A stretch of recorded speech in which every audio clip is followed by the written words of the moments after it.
Vous allez donc entendre Alain Juillet, qui a exercé différentes fonctions au sein de la DGSE, notamment conseiller pour l'intelligence économique en France auprès du Premier ministre.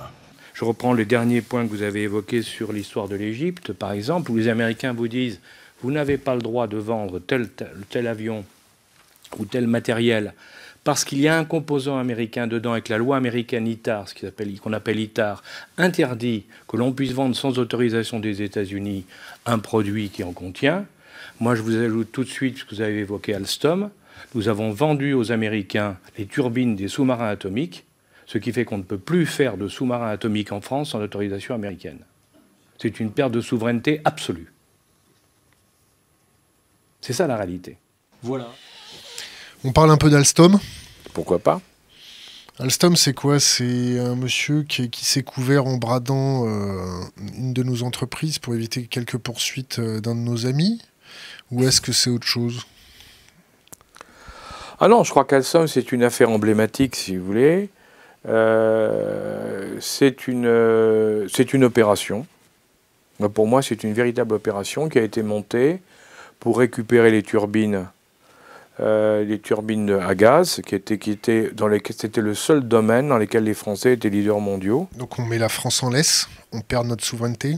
Dans ce domaine-là, oui, indiscutablement, c'était une perte l'affaire Alstom a été une perte de souveraineté dans l'affaire des turbines. Il n'y a pas le moindre doute là-dessus.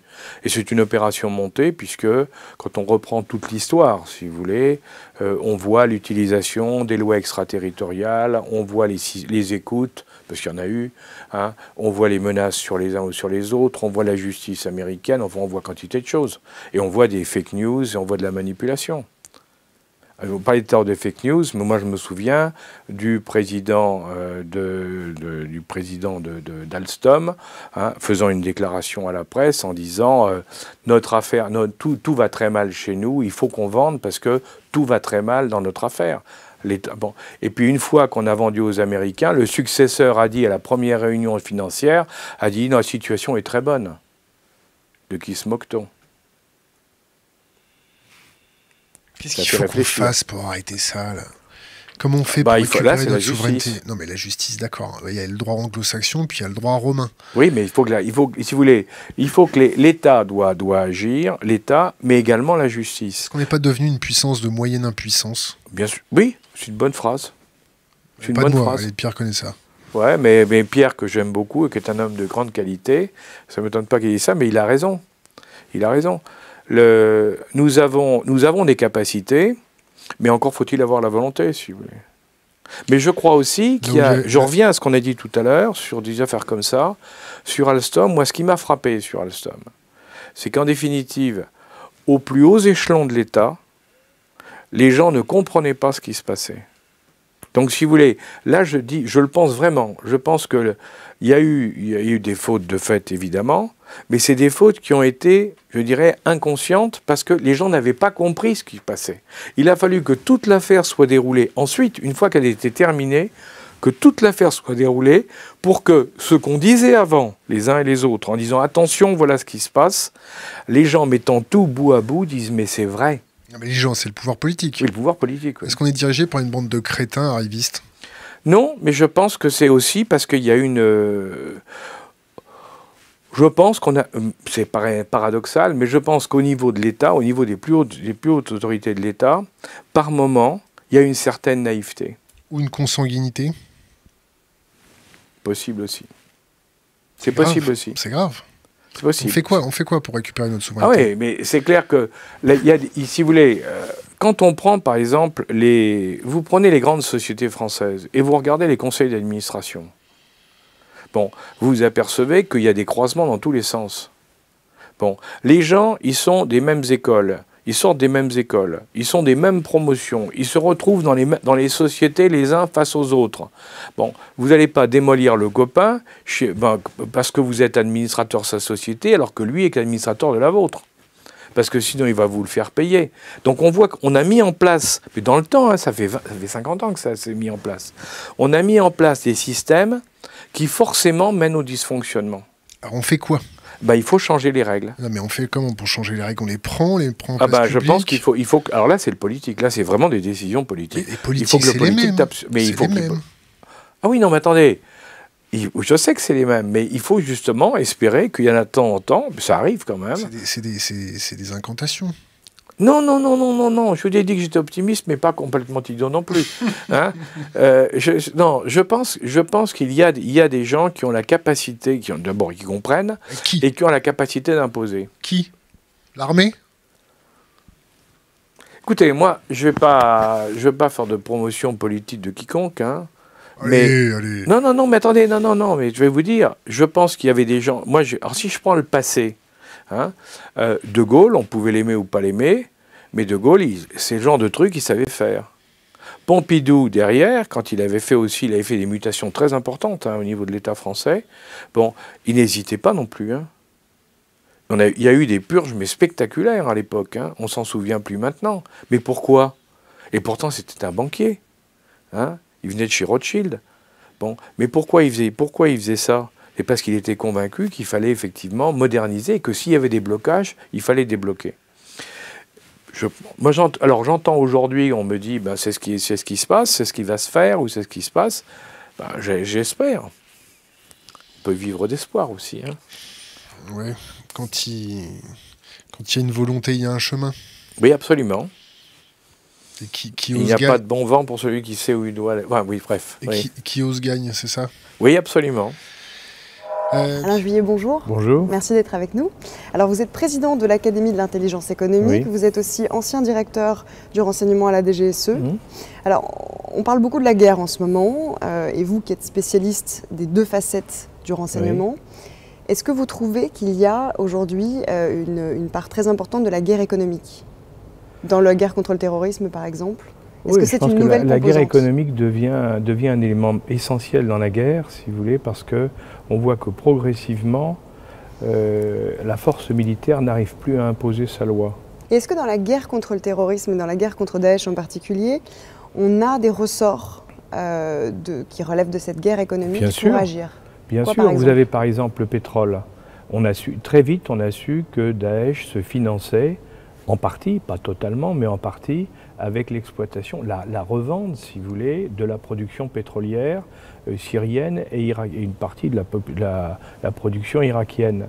Quand ils ont fait ça, il y a bien sûr des trafics, c'est par de la contrebande, mais ça a duré très longtemps et chaque mois, chaque semaine, ils encaissaient des centaines de milliers, des millions de dollars. Bon, qu'est-ce qui s'est passé?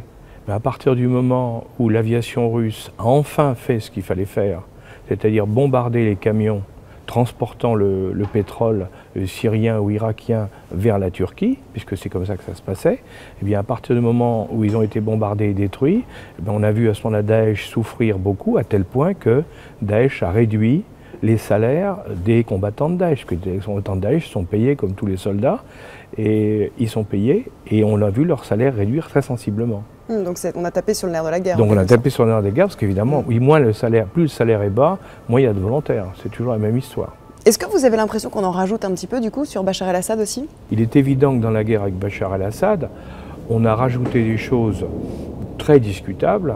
Il y avait un phénomène vrai, c'est que c'était un dictateur, mais comme il y en a beaucoup d'autres dans le monde... Avec qui on n'a pas de problème à faire des affaires. On en a rajouté beaucoup. Pourquoi? Parce qu'on voulait l'éliminer. C'est un peu, si vous voulez, comme Kadhafi. Kadhafi, le jour, il était notre ami, on l'avait reçu à Paris, la vie était belle, enfin bon, on espérait y avoir des contrats, et puis brutalement, parce qu'il ne plaisait plus, eh bien là, cet homme qu'on pouvait recevoir à Paris, un an après, il fallait l'éliminer. Mais alors on mettrait qui à la place? Parce que si on veut éliminer Bachar à la place, c'est le problème. Est-ce qu'on a identifié regardez en Libye, ça a été un désastre. Le renversement de Kadhafi s'est révélé un désastre pour les populations libyennes, il faut dire la vérité. Hein. Bon, et en Syrie, si vous interrogez tous les gens, et en particulier tous ceux qui ne sont pas les musulmans salafistes, vous allez voir que tout le monde dit attention, et on voit bien les difficultés actuelles, attention, parce que par qui on pourrait le remplacer? Il n'y a même pas de gouvernement d'unité nationale parmi les rebelles. Mais il n'y en a pas, justement. Et d'autant plus que parmi les rebelles, tout le monde sait maintenant que l'immense majorité des rebelles sont des salafistes représentant Al-Qaïda ou représentant Daesh. Donc dans les deux cas de figure, tous les autres savent que s'ils prennent le pouvoir, c'est la mort garantie pour tous ceux qui sont pas salafistes. Vous dites concernant l'Ukraine que pour aller dans le sens des Américains, nous n'avons pas anticipé les conséquences de l'embargo contre la Russie. Oui, indiscutablement. Je pense que on revient à ça finalement. Je pense que la morale c'est une chose, mais la réalité économique en est une autre. Dans un pays en difficulté économique comme est la France, je pense sincèrement que il est regrettable qu'on n'ait pas pris en compte cette réalité pour le monde agricole, parce que elle nous coûte très cher. Elle nous coûte très cher. Dans un pays comme le nôtre qui est en difficulté économique, en plus se tirer nous-mêmes une balle dans le pied en empêchant les exportations qui étaient très importantes de produits agricoles vers la Russie, c'est... En tout cas, je ne suis pas sûr que ce problème ait été pensé avant. Est-ce que ça aussi, ce n'est pas une façon, quelque part, de s'aligner avec Washington? C'est souvent, je ne dirais pas que c'est de s'aligner sur Washington. Oui, je pense que c'est souvent les Américains qui nous poussent et nous imposent, si vous voulez. Hein. Sur l'Ukraine, il n'y a pas le moindre doute là-dessus. Ce sont les Américains qui ont imposé, hein, on le sait maintenant, ça a été dit et raconté, qui ont créé la situation en Ukraine et qui savaient très bien comment ça pouvait se terminer, avec les conséquences qu'on a maintenant. Et vous pensez que l'Europe peut être autonome? On peut envisager qu'elle l'Europe peut être autonome si elle est solidaire. Le drame de l'Europe, c'est qu'elle n'est pas solidaire. L'Europe à 28 n'est pas solidaire. La France et l'Allemagne ont déjà du mal à être solidaires, mais quand vous voyez l'ensemble des pays aujourd'hui d'Europe, il y a des positions différentes, pour des raisons qui se comprennent parfaitement d'ailleurs. Hein. Vous prenez les anciens pays de l'Est comme la Pologne, et c'est sûr qu'ils voient la Russie pas du tout de la même manière que peut l'avoir l'Allemagne ou la France. Chacun a des atouts différents aussi, donc ça change. Coup, ça fait une politique qui est... Du coup, on ne peut pas faire de politique commune. Donc le problème, c'est quoi? C'est qu'on est trop nombreux en Europe? La question qu'on peut se poser aujourd'hui, mais c'est la question au cœur des réflexions actuelles, hein, avec le Brexit et avec tout ce qui se passe autour, la vraie question qu'on peut se poser aujourd'hui, c'est est-ce que nous avons en Europe, à 28, la possibilité de faire une politique commune, d'être une Europe, je dirais, unie, hein, pour défendre nos intérêts au niveau mondial, ou est-ce qu'on n'a pas passé la taille maximale et qu'il ne faut pas revenir à un noyau européen plus petit, mais plus solidaire et qui, lui, pourrait peser un poids réel au niveau international. Je crois qu'on s'est fait... je crois qu'on a on a mal compris, on n'a pas pris en compte, plus exactement, l'ensemble du problème.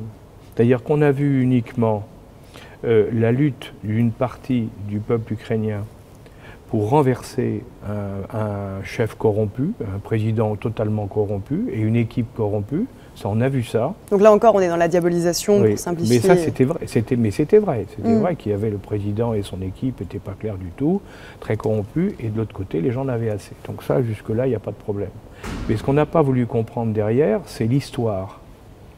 L'histoire, on n'a pas repris le fond de cette histoire. Le fond de cette histoire, c'est culturel. Le problème des Américains, c'est qu'ils ont besoin d'avoir un ennemi.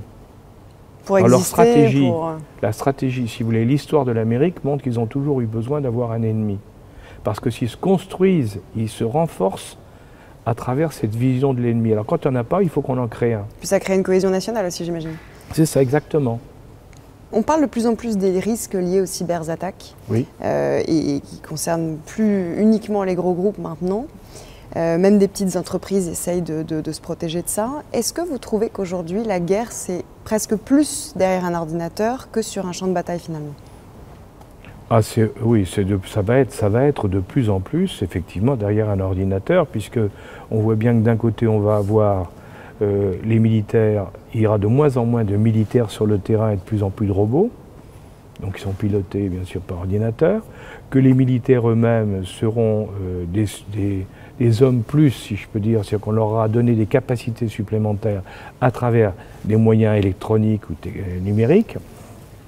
Donc oui, on est en train de rentrer dans un système dans lequel la guerre électronique, dans toutes ses facettes, va devenir, la guerre numérique et électronique va devenir de plus en plus importante. Ce qui va changer effectivement un certain nombre de règles de la guerre, c'est clair. Hein. Mais je crois qu'au-delà de ça, si vous voulez, la guerre dans le cyberespace, elle existe tous les jours. Parce qu'on peut parler de guerre militaire, on parle de guerre militaire, mais il y a aussi la guerre de tous les jours. Aujourd'hui, dans le numérique, la guerre est permanente, si vous voulez, puisqu'on voit des attaques qui se font pour aller piller des informations, pour détruire des usines avec les systèmes SCADA.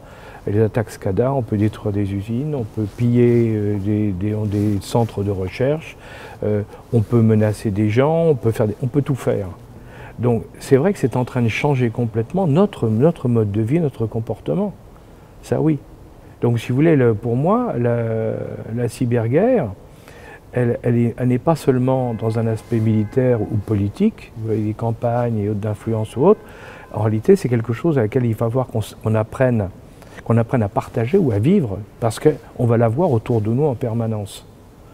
Et ça, c'est vrai qu'on n'en est qu'au début. Donc on n'a pas encore les réflexes ou l'éducation suffisante pour savoir y faire face de manière efficace. Alain Juillet, merci.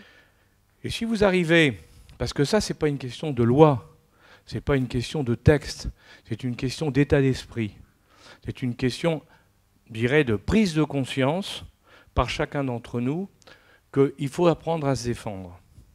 Et qu'il faut cesser de croire... vous savez, nous sommes d'origine... la France est je sais que ça a fait des discussions pour certains, mais la France est un pays de civilisation chrétienne.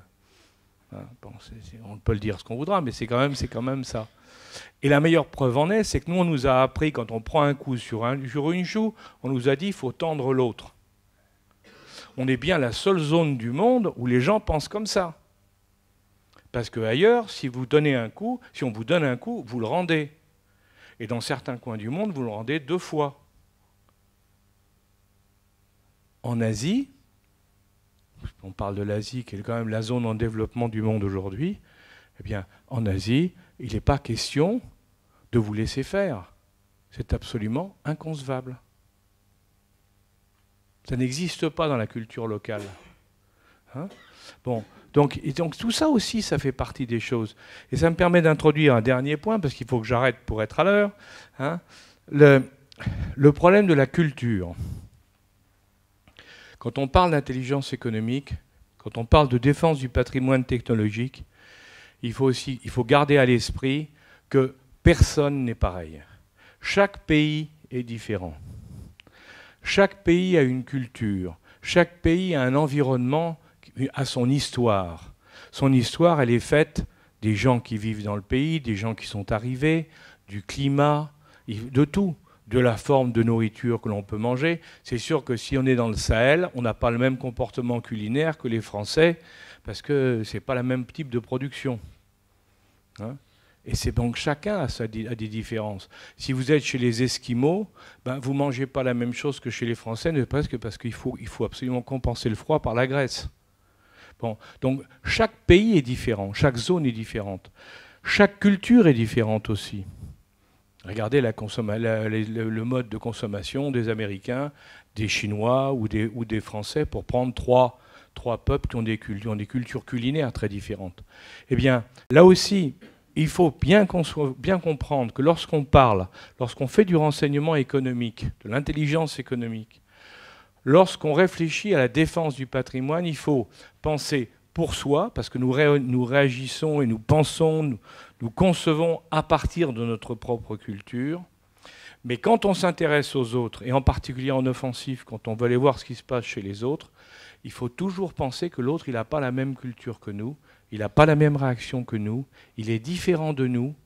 Et donc, pour aller comprendre ce qu'il fait, ce qu'il veut faire ou comment il le fait, il faut commencer d'abord par faire le pas en se disant « Et si j'étais comme lui, comment je réagirais, comment je me comporterais ?»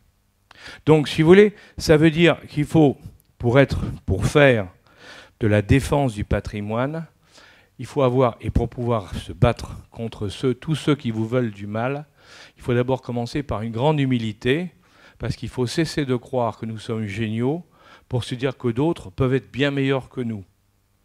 Mais comme on le sait, on peut être meilleur qu'eux. Merci. Les startups israéliennes, il y en a des quantités, mais elles réussissent, c'est parfait. Elles réussissent pas, c'est pas grave. Parce que l'investissement en recherche et développement est tellement important en Israël, grâce au financement israélien, mais grâce aussi au financement, il ne faut pas l'oublier, de l'extérieur, de la diaspora, hein, parce que ça vient de partout, l'argent vient de partout, pas seulement des États-Unis. Hein. L'argent vient de partout pour développer la recherche et le développement. Ils ont donc les moyens et ils prennent des risques. Chose qui est chez nous et ne se fait pratiquement pas, puisque nous, on est dans le pays du principe de précaution. Donc on est exactement à l'opposé. Alors vous voyez... Assange, Snowden, est-ce que Snowden, il faut l'accueillir en France et le protéger avec toute notre histoire? Snowden, si vous voulez,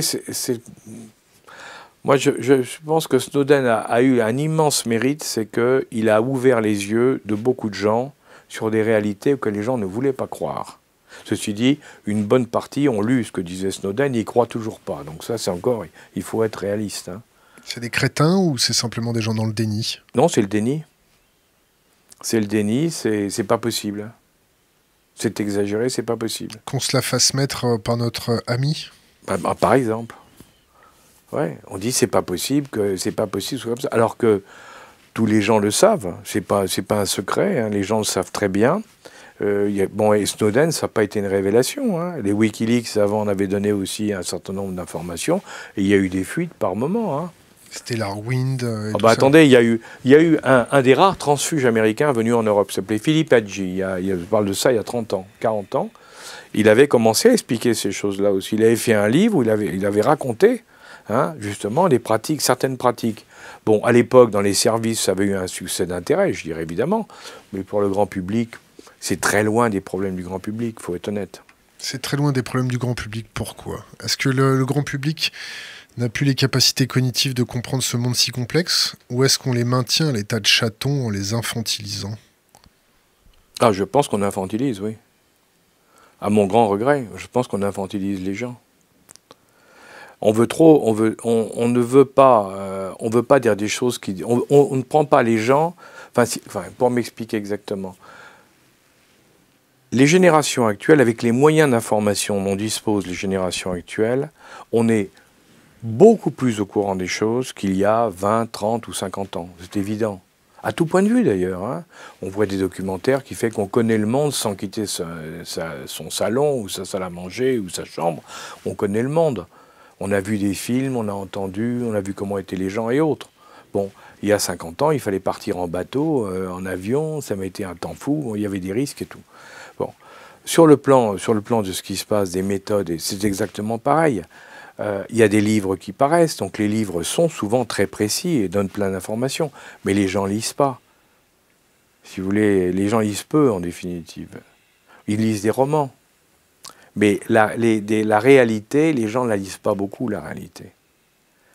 Et pourtant, la réalité, c'est souvent mieux que les romans, entre parenthèses. Hein. La Palestine? C'est un problème terrible parce que je pense qu'il faut... Depuis le début, on n'a pas voulu chercher une vraie solution, si vous voulez. Et quelle serait-elle? C'est très compliqué On coupe le fric à tout le monde et puis... je pense qu'on a eu plusieurs erreurs. D'abord, quand on a laissé croire aux Palestiniens qui avaient été expulsés qu'ils pourraient revenir chez eux. C'était pas sérieux. Or, depuis 1948, on leur a laissé croire, ça fait quand même plus de 50 ans maintenant, hein, qu'on leur a laissé croire qu'un jour ils pourront revenir chez eux. Ce n'est pas vrai. Mais d'un autre côté, on ne peut pas laisser des gens vivre dans des camps, parce que Gaza, c'est un camp, hein, c'est pas autre chose, hein, c'est un camp de réfugiés, et en plus très contrôlé. Un camp de concentration. On ne peut pas laisser les gens vivre comme ça. C'est peut-être un camp de concentration, non? Oui, sur certains points, c'est pas terrible. Hein. Quand on voit bien que les conditions de vie, le problème des frontières, ils ne peuvent pas sortir sous des contrôles humiliants, il y a des bateaux qui ne peuvent pas venir, ils ne peuvent pas aller pêcher. Enfin, c'est un camp de concentration. Hein. C'est pire qu'un ghetto. Hein. Donc là, il y a un problème de fond et il faut le régler. Alors, moi, ce que j'entends, c'est que Trump dit je mets mon ambassade à Jérusalem parce que Jérusalem sera la capitale des Israéliens, mais je vais imposer une solution pour les Palestiniens. Et pour le moment, je ne sais pas laquelle. Je ne vois pas ce qu'ils vont pouvoir imposer. La franc-maçonnerie, elle en est où, là, avec tout ça? Est-ce que la franc-maçonnerie, elle s'est laissée... Elle est en crise. Ouais, à mort.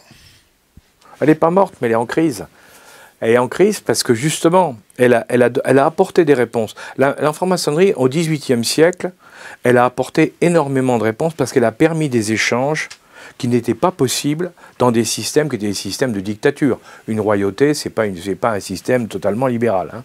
Donc pour pouvoir parler, les seuls endroits dans lesquels les esprits pouvaient échanger sans risquer de se retrouver en prison, c'était les loges. Donc ça a très très bien fonctionné. En France, en Angleterre, partout. Ça a très très bien marché. Au XIXe siècle, il y a eu, la politique a commencé à se mêler beaucoup, surtout vers la fin du XIXe siècle. La politique s'est beaucoup mêlée de la maçonnerie. En France, on a vu avec le Grand Orient et la montée du Grand Orient, mais on l'a vu aussi chez les Anglais, où ils ont développé leur Grande Loge d'Angleterre, qui a été la référence mondiale. Mais référence mondiale, ça voulait dire instrument de colonisation. La Grande Loge d'Angleterre a été le moyen pour eux de contrôler tous les territoires du Commonwealth, puisque les élites des pays du Commonwealth venaient en loge, parce qu'ils savaient qu'ils allaient retrouver des élites et qu'il y avait un échange ouvert, mais ça permettait aussi aux Anglais de contrôler en voyant qui était, ce qu'il fallait penser, comment ils étaient. On a fait la même chose avec l'Afrique. Mais bien sûr, on l'a fait après coup, nous ça a été après, mais on a fait la même chose en Afrique. En Afrique, la franc-maçonnerie implantée par les Français a joué exactement le même rôle que les Anglais dans la zone du Commonwealth et les zones anglophones. Donc, mais ça a duré un temps et ça a permis de faire un certain nombre de choses. Parce que c'est vrai, il ne faut pas tout voir mal, ou bien au contraire, ça a aidé, ça a véhiculé un certain nombre d'idées, ça a permis de faire avancer un certain nombre de choses, un certain nombre de valeurs.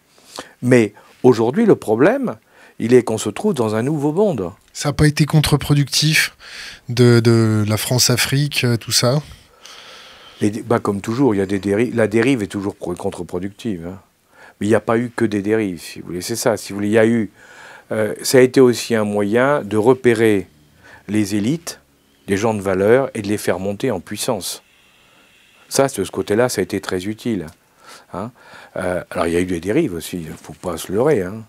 Moi, je ne vais pas vous dire le contraire. Les maçons ont encore un rôle à jouer? Je pense que oui, parce que c'est parmi les derniers à défendre des valeurs.